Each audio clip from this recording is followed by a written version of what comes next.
Good morning from Panhandle Outdoors, America's only daily outdoor TV show.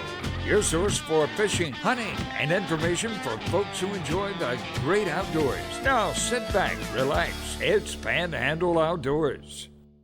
Good morning, folks. Welcome to Panhandle Outdoors. I'm Winston Chester. Glad you're coming to see us on a Monday morning. Got a big show lined up. Got a big week lined up. First, let's take care of our weather. Brought to us by Drew Pollard's company, locally owned company up there in Southport, Gulf Coast Air Conditioning. Give them a call. High today's going to be 84, low 73. Not much variance there. Hopefully it's going to be a little bit drier this week. Just if you don't, I mean, it's been amazing the amount of rain we've had. And I know a lot of folks are talking about it. Water temperature, 83 degrees. That 1 degree drop is important because that's the beginning of the beginning. And we'll talk about that a little bit later on. Take a look at our Monday moon forecast brought to us by Mountain Dew. On the outdoors with Mountain Dew. And guess when the full moon is? Tonight. So check it out. Hopefully it'll be not cloudy. You can see this September full moon. It's going to be beautiful if we can get to see it. So that the full moon is important. Tide chart. Today is Monday the 20th. And look at this week, folks. It's not a good week of tides. We're flat out flat until about Saturday. So if you have a chance to do any tidal fishing, it's not a good week to do it. But with the wind, will make a little bit of difference. It's not going to be a lot of flow. But getting into this coming Saturday, it should be a really good time to get out there and do it. And then the next week's going to be good too. It's hard to believe actually next Friday, not this Friday, but next Friday is going to be October the 1st. So it's September, I think, of all the months, it's just literally flown by. So anyway, let's go and take our break. We're going to come right back. Okay, welcome back. A couple of things I want to go ahead and show you. This is exciting. A lot of folks out there building tree stands and putting blinds up and all that. And this past year, the lumber prices, have been so high. A lot of folks have been looking for used lumber. Well, I've got good news for you. Okay, and this comes, I've been researching this the last 2 weeks. I've heard someone told me that. So anyway, lumber prices is down 74%. And this is per 1,000 board feet. So this is each year. See it from January, it started going up in 20 when the pandemic hit. Look how it shot up, but it's on the way down. And this is this past at the end of the summer, really, which is right now. So it's gone down from 1,500. So maybe some of y'all can afford to buy a little bit of lumber. Now, let me go ahead and tell you what I read about it too. They said these are the wholesale prices. It's going to take a little bit of time to trickle down to the retail prices. So I don't understand that, but so many factors. I read the article, it's interesting. So many factors contributed to this. It was of course, the pandemic, and it slowed down. Everybody wanted, the interest rate was low, so everybody wanted to build a house, so all the house building just skyrocketed. And then at the same time, when the pandemic hit, a lot of people want to do these home projects, including myself and a lot of y'all. So everybody went to the Lowe's and Home Depots and just bought all kind of lumber. So all that just made it go up, and it's interesting. And then the production slowed down because of the pandemic. Some of the people were not working. Transportation slowed down. So anyway, the good news is on the way back down. Speaking of good news, I've got this Amanda Nally with the FWC. She sent me this. Amanda's good about keeping me posted, and she just wanted me to let you know about the Goliath Grouper Workshop. They're going to do, and this can be online, but she talked about it, and the meeting will be held in St. Augustine. It's on the Goliath Grouper. They're going to have a short season, looks like, but the email to commissioners for public comments. Anyway, go online, look for the Goliath Grouper Workshop, and like I say, FWC is interested in doing that. So I want to share something with you real quick. Let me see. Jeff, I got to give credit to Jeff for getting this information to me. Check this out. Jeff sent it to me out of Lake Seminole from Colquitt, Georgia. This fisherman here, this is a Georgia state record, 1 pound, 7.6 ounces coming on the Georgia side of Lake Seminole. Is that not a great picture? I don't know the fellow's name, but he looks like a brim fisherman. He takes it serious. He got a hat on, and he got a trolling motor, and that's just somebody you could go fishing with and have a good time. So that is a good, beautiful fish right there out of Lake Seminole. Thanks, Jeff. He also told me, he said, have you read about this big buck? And I have not. This is Kentucky. This is in Field and Stream last week.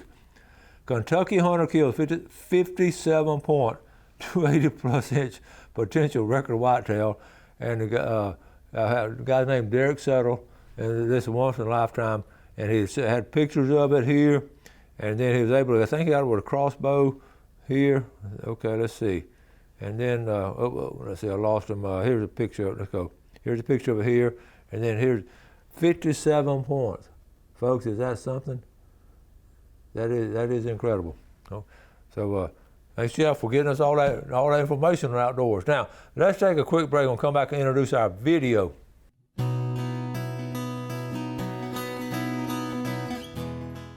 Okay, welcome back. Always glad you're with us. Appreciate the feedback we get from y'all. And we just, like I said the other day, on Friday's show, we have a couple of spots for advertisers, and I think we already got one of them filled. So make sure if you want to advertise with us, we'd love to have you come on. Now, we got a video coming up, and this was from our trip up in Tennessee last weekend. And on the show last week, we showed you I think it was last Thursday, us moving the deer stands and the different places. And we spent most of Saturday morning doing that. It's just as fun, it's enjoyable. It's sort of, when you do it with your family, it sort of makes it more special. And I got behind the camera. I didn't do much of the work. And then when we finished getting them moved around, we went over to the other side of the farm and started moving the sheep. I think Walter's had anywhere from 70 to 100 head of sheep that he got several years back, and he enjoys doing it. He doesn't make a living off being a recreational farmer, but so many people have farms like, here in Panhandle also, where you have some sheep and some goats, and then some people have cattle, of course, big cattle spreads. But anyway, we got to move them around. It's interesting in moving them how they rotate them every 4 or 5 days. And I just got a kick out of it. So I got this little 10-minute video I want to share with you because I knew y'all would enjoy it. So Jeff, let's roll this. Okay, we're going to another task now. We got some sheep, a bunch of sheep down there. Mason, what are we going to do now? So we run these sheep and electric fences, and so we just put plastic stakes in the ground and run this like rope type wire. And so you can see right here how that grass is all eaten down. That's where they were before. And then inside that is where they are now, and we're going to move them around this pond kind of in a pie shape so they can always have water. Okay. So they've been in this paddock for a couple days, and it's about time for them to move up here. You've got a dog feeder, water, and mineral, and so that's got to be wherever they are. Okay. Yeah. All right, so what we got here, the electric fence. Right. Oh, so we're going to... So we'll run these poles. We put these PVC stakes about 30 feet apart, 10 long strides. Sometimes we put 2 strands of wire, sometimes one. The sheep are getting to where they'll stay to one, about 12 inches off the ground. And so we'll try and give them 3 to 4 days of ground. You don't want them in one spot more than 4 days because the parasites have a chance to reproduce. Mason, who's that? Dumb dog. That's your sheepdog. Yeah, it's a girl. Her name is Dolly or Dot? Dot with a dot on her back. Yeah. Yeah, she got a little dot on her back, but it's a Great Pyrenees and Anatolian mix, and she keeps stuff away from the sheep. She protects the sheep. Yeah. What's the purpose of the wooden things on her neck? These are supposed to stop them from quit it. Mm-hmm. When these dogs are alone, they'll just try and like have someone to play with, and when they see like the little sheep, they'll run around and chase them. So those wood blocks, when she runs super fast, they'll... Okay. So this is what they've been eating. So they don't really touch this small stuff, but you can see what we saw before and how this is kind of, you can see the ground and it's all mushed down. So they sort of select on it. They got like a buffet and they just select from it. They're pretty picky. They are. And so that's where they've been. This is where they're going to. Just look at the difference in color and quantity and how thick it is. Yeah, that's all green and everything, and it's all beat down here. Yeah. And they've only been in here for like 2 days. That's cool. Yeah. So you just sort of rotate your line. That's beautiful.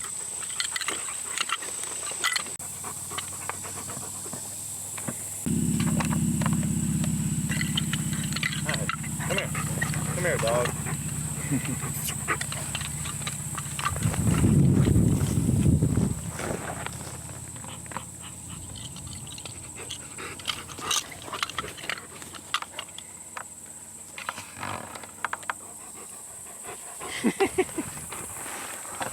Okay. We got a lost sheep, Mason. What's he doing? What's he doing over here? Look. Little Bo Peep lost the sheep. What's he doing over here? I don't know, he must have jumped the fence. Look at him. He wants to join. Okay, here. He's trying to go over here with his brothers and sisters and cousins. But he's over here. Okay. Wow, let's see what develops.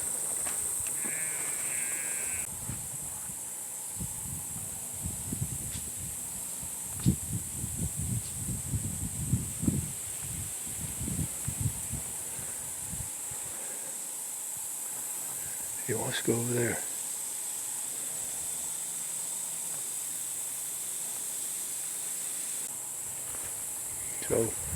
So what are y'all just moving the lines? Yeah, we're just making a 2 or 3 day paddock. Hopefully we'll get 2 more out of that. So this will be 3 days, 3 days, 3 days. It'll be 9 days over here, and then we'll go to the other side of the pond. Hunt season will be here a week after that. All right. I've been having to go behind all the paddocks and bush hog, which ideally you don't have to do, but because it's kind of new ground, there's still a lot of thistles and Johnson grass and kind of stuff we need to get out of here. Okay, that plant's called what now? This is a Cerisa lespedeza, and there's a good kind and a bad kind of lespedeza, and these are the seed heads coming.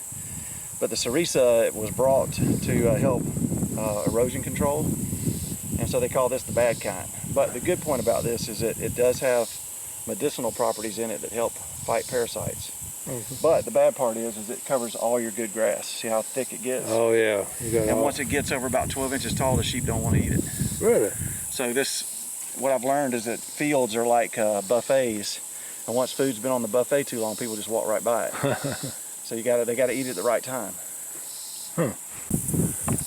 Mason running the wire, as they call it.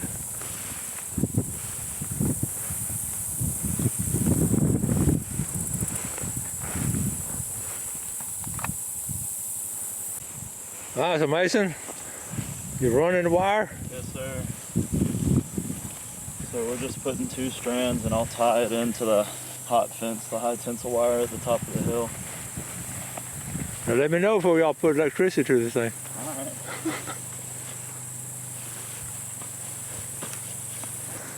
You'll be our tester to see if it's on. Oh, they want me to test it to see if it's on. Part of Woodrick Farms hates it. This ain't my first rodeo or electric fence. This one is heavy out here.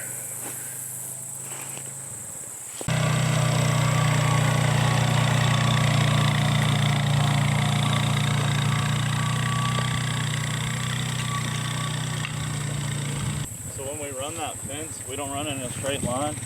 We'll run a straight line, and then in one part we'll bow it out so that we can pull that stuff into where he's pulling into the little curve that I made. Okay. So when they go into the next paddock, we don't have to drag all that stuff again. We'll just pick up the fence and put it on the other side. That's smart. So, yeah. It only took us about a year or 2 to figure that out. It's just little stuff like that you learn along the way that makes this stuff a lot easier. We'll call that, Mason, on-job training. Yeah. You learn it on the job. A lot of us have done that over the years. Yeah. So what's he going to do here? He's just unhooking that, and he's going to go get the mineral and bring it over to the same spot. Okay. All right, we're going to get the mineral plug.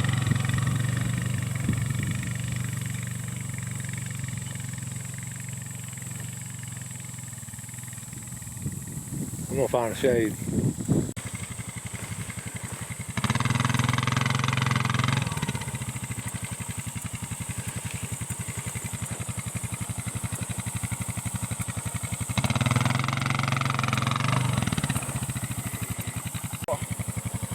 That's the mineral box, and inside of it is each compartment with each different mineral. Oh. And their body just tells them. So you can see they've been eating a lot of boron, they've been eating a lot of copper, they're eating a lot of salt. Oh yeah. So you got boron, copper, sodium, I don't know what OH, selenium, Wow. silicon. And the whole side's got another side over there. That's cool. All right, little Bo Peep. I see, so you got a little chute that come through.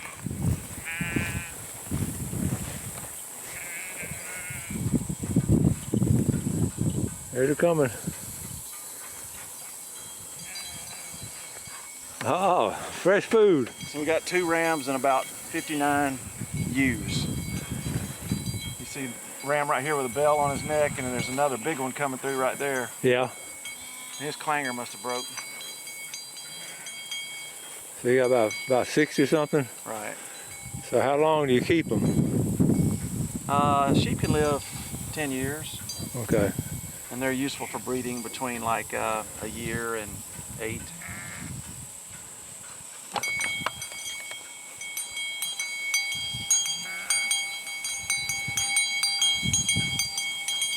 See if you can get the numbers of the stragglers.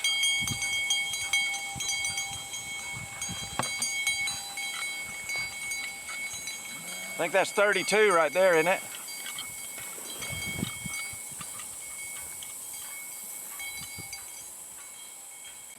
That's cool. Is that all up, Mason? All right, let's take up all that we just left and put one more line going down.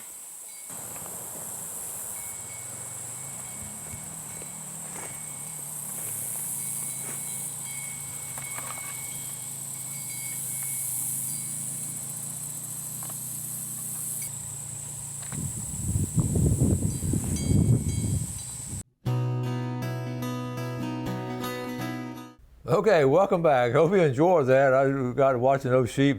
Some of them are just funny, but they do look for food, and they sort of hang out together. And of course, the most amazing thing to me is just watching the dog work. And next time I'm up, I'm gonna just do a special with the dog.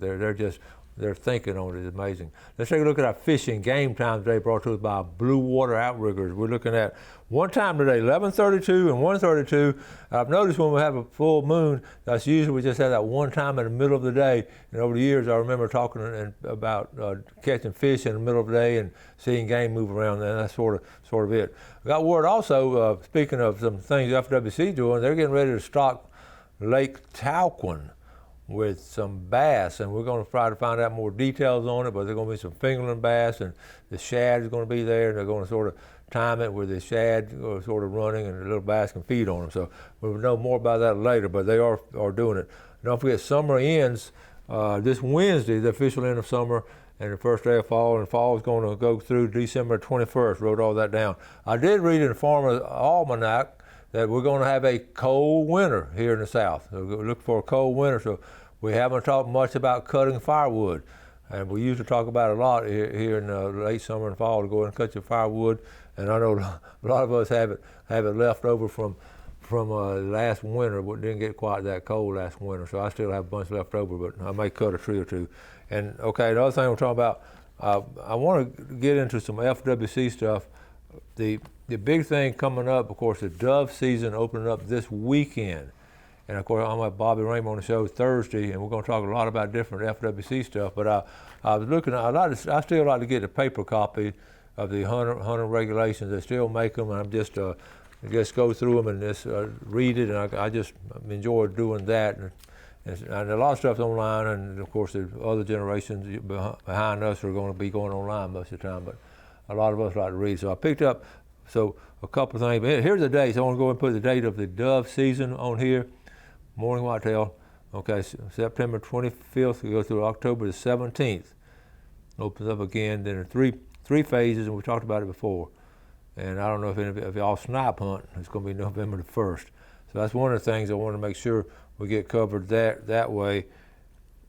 And then I started going through it. I didn't realize this. The military bases are excellent places to hunt. Years ago, we used to spend a lot of time on Eglin hunting. And then, of course, we know locally about Tyndall and some bucks that come out of there. Eglin is just a massive size of acreage, and Tyndall is a good size, but nothing compared to Eglin. But there's one other. There's only 3 military bases in Florida you can actually hunt on. So, and we have 2 of them right here. And this was in the article. The 3 is Eglin and the Jackson Guard Station right there. We used to go to there and check in, and we just had a good time. The other one is down Avon Park, and then of course Tyndall, and there you check in with the natural resources and all. But the big thing about the hunting on those places, especially years ago, there just wasn't many people hunting them. And Eglin had a big room up there in the northern part of Walton, Okaloosa County, for a lot of dog hunters to get. But what a friend of mine, David Barnes, and I used to bow hunt. This would be back in the 70s, and folks, there was nobody doing that. And we would just get some excellent places and saw some big deer, and the places were not marked off, and it was not all no keep out area because they weren't expecting anybody to hunt. We found some places, we ended up in some places we weren't supposed to. We got stopped by the MP, and they got a kick out of it because they'd seen the deer too, but we were not supposed to be in that area. And but we didn't get in trouble or anything. Nowadays you probably get in trouble, but we were we wondered where all those deer were coming from. Anyway, but I got a lot more stuff I'm going to show you, but I took pictures. But like I say, with Bobby coming on, we do want to show you one more picture, and this is very important. This is a good drawing here. The deer management unit down here in our area on the bottom end, Interstate 10 separates it, and of course, the big deal, you got to have the 3 points on one side. And I'm going to get Bobby to talk about this. Okay, see, and deer management too, you got to have at least 3 points on that one side. So anyway, we're going to get a lot more in detail when Bobby comes on. We've got a lot more stuff to show you. I've run out of time, and we'll pick it up tomorrow. So anyway, we always appreciate your viewership, and I always try to bring something new and interesting to you on a regular basis. Hope you enjoyed that sheep video. First time in 4,000 plus shows we've showed a video of sheep. Y'all have a great day today. Do something good for your fellow man. Enjoy our beautiful outdoors, and God bless. Thanks for watching America's only daily outdoor TV show, Panhandle Outdoors with Winston Chester, featuring hunting, fishing, and other activities and information to help you enjoy the great outdoors. Join us next time for Panhandle Outdoors.